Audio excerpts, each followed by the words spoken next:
ဝင်လာတော့ဖုံးမှာတခြားသူမဟုတ်သူ့မေစီမှာဖြစ်သည်အတန်လှုပ်ရှားနေပြီးသူ့ဖေကားမတော်တဆဖြစ်ကဆေးရုံရောက်နေကြောင်းပြောလာသည်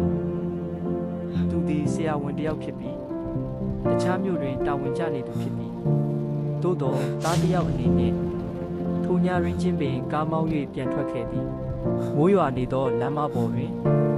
စိတ်ပူပန်မှုနှင့်တာဝန်ခံစိတ်တို့ရောနှောနေသည်ဆေးရုံရောက်သောအခါ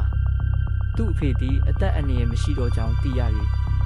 သူ၏ရင်ထဲမှအလေးတစ်ခုရောသွားတဲ့ကဲ့သို့ခံစားရသည်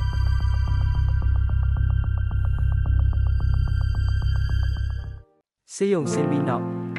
သားမိသားဖ3ယောက်အိမ်သို့ပြန်လာကြသည်သူတို့၏အိမ်မှာဘိုးဘွားများခြံထားခဲ့သောရှေးအိမ်ကြီးတစ်လုံးဖြစ်သည်သူမိဘအိမ်သို့မပြန်ဖြစ်သည်မှာကြာပြီဖြစ်သည်ရောက်လက်စနှင့်ရက်တော်ကြာနေမည်ဟုသူစိတ်ထဲတွင်ဆုံးဖြတ်ထားလိုက်သည်တစ်ပင်ကြီးများပန်းပင်များစုံလင်လာပြီးခြံဝင်းမှာအကျယ်ကြီးဖြစ်သည်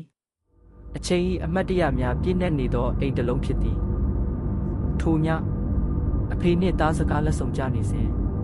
သူ၏အိမ်မက်အကြောင်းကိုပြောပြခဲ့သည်အဖေကတော့ပြုံး၍ခေါင်းတငိမ့်ငိမ့်ဖြင့်နားထောင်နေခဲ့သည်တက်တာကတကယ်ရှိတာလား